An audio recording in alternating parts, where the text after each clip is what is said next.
बिल्कुल इजी था पाकिस्तान के लिए और बिल्कुल भी मैं ये इंडियन टीम को अगर कोई कहे ना कि क्रेडिट दूँ तो मैं बिल्कुल नहीं दूंगा। ये मैं कहूँगा कि जी पाकिस्तान टीम का फॉल्ट था, क्योंकि जी जिस तरह इन्होंने बैटिंग की है, इन्होंने किसी भी टाइम प्रेशर नहीं डाला उनकी टीम। मैं अगर थोड़ा सा पहले आपको चलूँ ना जी, क्योंकि जी जिस तरह 10 ओवर थे, 10 ओवर में उन्होंने 80 पे 3 विकेटें थी इंडिया की जी। हमारे 57 पे 1 विकेट थी। जिस टाइम 1 विकेट थी, आप विकेट पे खड़े थे, आपने क्यों नहीं रिस्पॉन्सिबिलिटी ली कि जी आप थोड़ा सा तेज खेल लें। 3 गेंदों पर 12 रन चाहिए, यानी कि अभी अगली गेंद बहुत इंपॉर्टेंट है। देखते हैं कि इस गेंद पर 95% स्कोर प्रेडिक्टर कहता है कि पाकिस्तान ये मैच जीत जाएगा 3 गेंदों। ये तो एक मिरेकल जिसे कहते हैं ना, मिरेकल से भी बड़ी बात हो गई है। इतना बड़ा करिश्मा कि मतलब 119 रन भारत ने डिफेंड कर लिए हैं, 6 रन से इंडिया ने इस मैच को जीता है। तैयारी नहीं करने की, इसलिए कहा था वक्त से पहले खुशियां नहीं मनाने की, इसलिए कहा था उछलने की जरूरत नहीं है, क्योंकि ये टीम पाकिस्तान है। जब टीम पाकिस्तान खेलती है, नेवर से नेवर, हम कहीं भी कमबैक कर लेते हैं, कहीं से भी हम हार जाते हैं। जीता हुआ मैच नहीं था, हूं और रहूंगा। जाति करते हैं ये लोग। ये बच्चे थे जिन्हें मैंने अंडर 19 में सिलेक्ट करा था, चाहे वो शाहीन हो, चाहे वो शदाब हो, चाहे बाबर हो, कोई भी हो। हंस रहे थे कि आप कह रहे हैं, जब मैंने कहा कि इसका मतलब क्रिकेट में भी सियासत है, शायद सियासत से ज्यादा सियासत है। यार अपना वसीम भाई माफी का मेरे मुंह से नहीं आऊंगा, माफी चाहता हूँ। इस मुल्क में ना सच बोलने वाले की कोई वैल्यू नहीं है। वो बुरा आदमी है, वो गद्दार है, चाहे वो कामरान अकमल हो, चाहे वो बासित अली हो, चाहे वो राशिद लतीफ हो। ट्रेंड बनाओ उसके खिलाफ, चाहे वो राशिद लतीफ हो। राशिद लतीफ खैर मैं तो चाहता था कि नेशनल टेलीविजन पे भी नजर आते, वो नहीं आ रहा। कैसा सफाया करा, किन्होंने करा, किन्होंने किया, क्रिकेटर्स ने। अफसोस होता है, वो जो इन्फ्लुएंशियल है वो हावी आ गया। चलो भाई, तो हम यहाँ बैठ के बात करते हैं तो बोलते हैं ये गद्दार हैं, ये मुल्क के खिलाफ बोलते हैं। ला इलाहा इल्लल्लाह मोहम्मद रसूलुल्लाह, मैं पाकिस्तानी था, हूं और रहूंगा। जाति करते हैं ये लोग। ये बच्चे थे जिन्हें मैंने अंडर 19 में सिलेक्ट करा था, चाहे वो शाहीन हो, चाहे वो शदाब हो, चाहे बाबर हो, कोई भी हो। उसके बाद आप इस तरह उनके साथ कर रहे हैं, तकलीफ दे बात है। इन्हें मुल्क का ख्याल नहीं है, ना लड़कों का ख्याल है जिनके कैरियर के साथ खेलते हैं, अपनी अन्ना के लिए उनको आने नहीं देते। आज से अच्छा मैच था कोई जीतने वाला? क्या आप जीतते, आप आते दोबारा कि हम क्वालिफाई करेंगे सेकंड राउंड के लिए? जीता हुआ मैच हार गए। 6 रन की एवरेज को 18 पे ले गए आखिरी ओवर में। बात है, सुन लें, बात होगी क्रिकेट फाइनल जीत कर आएंगे, ऐसे ही था ना, इस परफॉर्मेंस में जीतेंगे। वसीम भाई मैं सिर्फ एक बात, क्योंकि मैं हमेशा एक चीज फील करता हूं कि हम अचानक से कि कुछ भी हो नहीं पा रहा, और स्पेशली उन लोगों से जो टीवी पे बैठ के बहुत बड़ी बड़ी बातें करते थे बाबर आजम की कप्तानी के बारे में, आज जब उनको मौका मिला तो कुछ कर नहीं पाए। बहुत सारे और भी पहलू हो सकते हैं, लेकिन जो अभी बहुत क्लियरली एक पहलू दिख रहा है वो है इमाद वसीम की बैटिंग।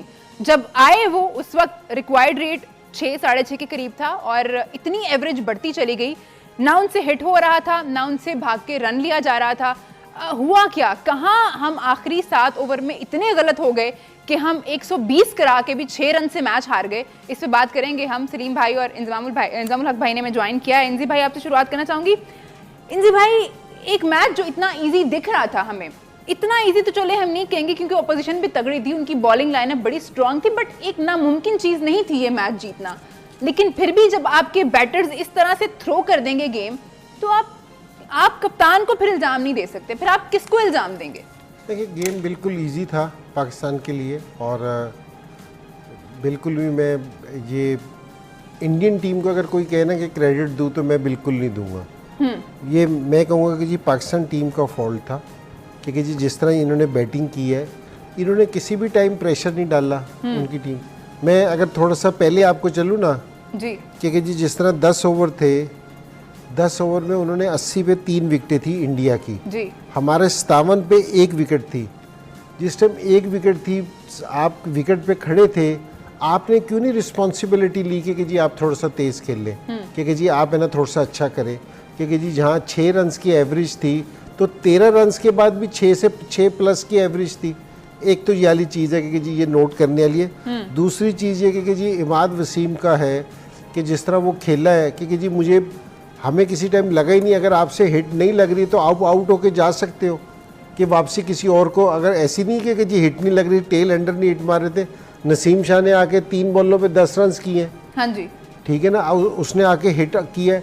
आप हिट तो करें, एटलीस्ट एफर्ट तो आपको नज़र आए ना कि कहीं कि जी एफर्ट हो रही हो। तो यहाँ तो मुझे बिल्कुल एफर्ट ही नज़र नहीं आ रही थी, क्योंकि जी बिल्कुल कोई ऐसी चीज़ नज़र नहीं आई, क्योंकि जी एंड में क्योंकि जी 6-7 रन की भी एवरेज चली जाए तो कोई इतना बड़ा ग्राउंड नहीं था, पिच पे कोई ऐसी मुश्किल नहीं हो रही थी कि आप कर सकते थे। कितनी दफ़ा हुआ कि जी आपने 120 रन को डिफेंड किया हो, क्योंकि जी पाकिस्तान बॉलिंग ने जितनी मर्जी बड़ी अपोजिशन सामने हो, अगर आपके बॉलर्स ने अच्छी बॉलिंग कर गई है, आपने अपोजिशन को आउट कर दिया है, तो मेरा नहीं ख्याल कि जी फिर आप उसको अंदर आने देते हैं। सो अब है ना, वैसे तो हमें अपने मुंह बंद कर लेने चाहिए कि जी हमारे पास इस चीज़ का कोई जवाब नहीं है कि जो आप पूछ रही हैं। ये तो हम अपनी एक चीज़ बता रहे हैं, 120 रन करने के लिए कितनी एक प्लानिंग की ज़रूरत पड़ेगी, कितनी एक सोच की ज़रूरत पड़ेगी, कितनी, मेरा मतलब है कि ज़रूरत पड़ेगी, मेरी ये समझ में नहीं आ रही वाली बात। सलीम भाई, एक आपका मिडिल ऑर्डर रन बॉल पे मैच नहीं जितवा पा रहा आपको, run ball, it was run ball.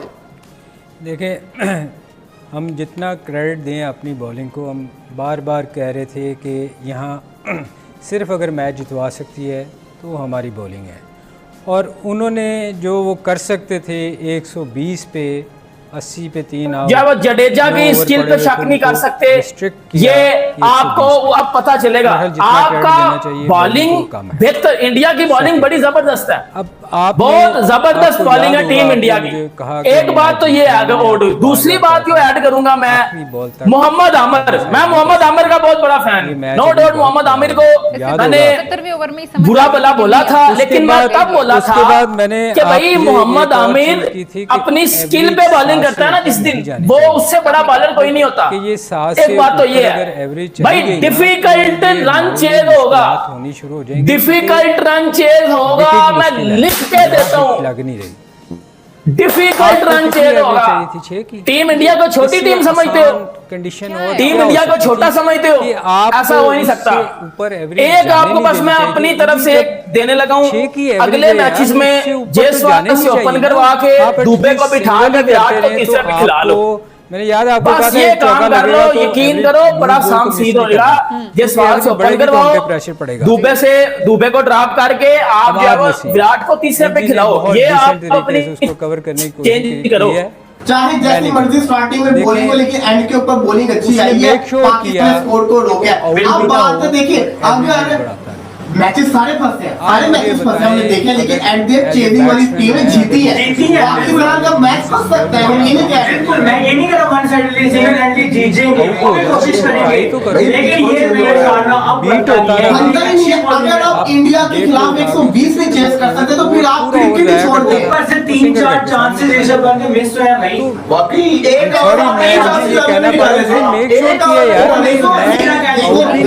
मैंने एवरेज भी ऊपर टाइम में ना मैंने वीडियो बनाने से लगा छोड़ दो कोहली को, छोड़ दो रोहित को, एक ही रटा ट्रबल करेगा वो है ऋषभ पंत। ऋषभ पंत ने आपको पता है उसने एक ही गेम खेली थी टेस्ट क्रिकेट, उसने खेल के दिखाई, उसने पूरी कोशिश की, हमारे बॉलर्स की लाइन खराब, 2 मरतबा हमारे बॉलर वाला हैट्रिक पे है, वो क्या बढ़ेगा नहीं, बॉलिंग तो हमारी बहुत शानदार हुई है, अभी नजर आएगी, अभी यार शानदार भाई ये जो नजर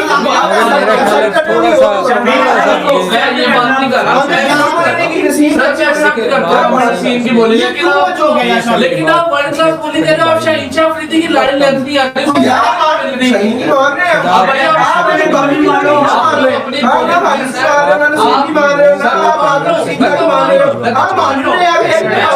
लेकिन आप अपने बंदे को जब बारी नहीं दी गई उसका आ रहा है कि देखो एक बॉलर है, बाकी जो इन्होंने इतनी अच्छी बॉलिंग किया उनको भी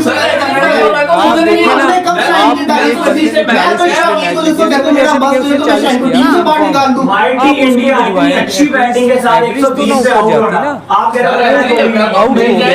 हो, ये बात कर रहा हूं कि आपकी बॉलिंग जो वर्ल्ड क्लास कहते हैं, आपका नजर आ रहा था कि अगर मेरे से नहीं खेला तो मैं समझता हूं हार था, शुरू से लेकर एंड तक बंदे ने 29 स्कोर और 1 विकेट, गलत तो करो यार, आप चौका नहीं लग रहा है, एंड में भी एक्स्ट्रा 8 9 10 की एवरेज तीन डबल्स हुए वो भी नहीं होने चाहिए, स्पेशली जब रन आउट बनता था वहां पे वो नहीं कर पाया। लेकिन आप बिल्कुल ही जो है ना रियलिटी को कह रहे हैं, बिल्कुल ही सकड़ बॉलिंग के बाद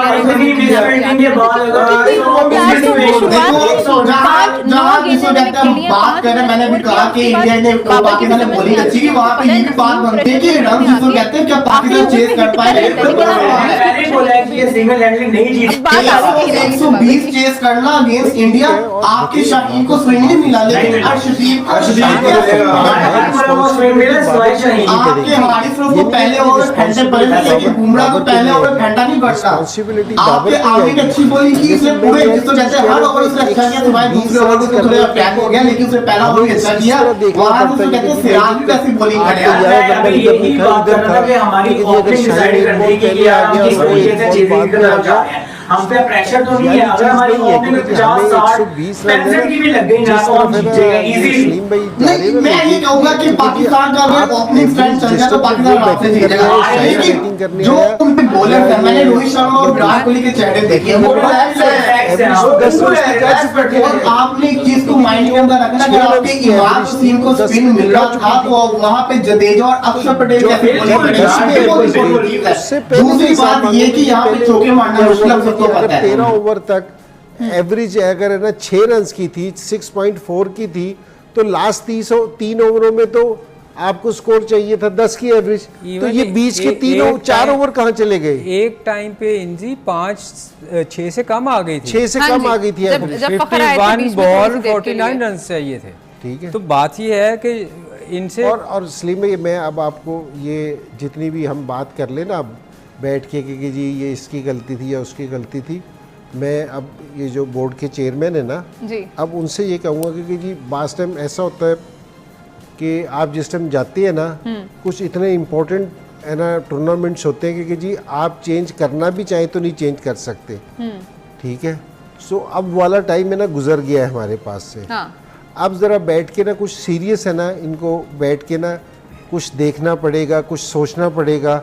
वो इसलिए कि जी हम इस हार की नहीं बात कर रहे कि जी आप है ना, जिस तरह हमने यूएसए की हार थी कि जी यूएसए से हार गए, हार सकते हैं, कोई ऐसी बात नहीं है, लेकिन अगर यूएसए से हारते तो ठीक था। हम उससे पहले आयरलैंड से भी हार गए थे, इंग्लैंड से हारे, इंग्लैंड से जो फिर इंग्लैंड से हार गए, न्यूजीलैंड फिर न्यूजीलैंड की जो उनकी मेन टीम थी, जो फर्स्ट उनके 12 प्लेयर्स थे वो नहीं थे, उससे भी हार गए। इसका मतलब ये है कि ये बैड लक नहीं हुई, क्योंकि जी ये हम है ना मुसलसल हारते हुए आ रहे, कोई वजह है बीच में, तो उसको सॉर्ट आउट आपको करना पड़ेगा। अगर आप उसको सॉर्ट आउट नहीं करेंगे ना, हम यहाँ आज इफ्तिखार की बुराई कर देंगे, बाबर आजम की बुराई करेंगे, उसकी बुराई कर देंगे, वो मसला के बारे में बात कर लेंगे, इमाद के बारे में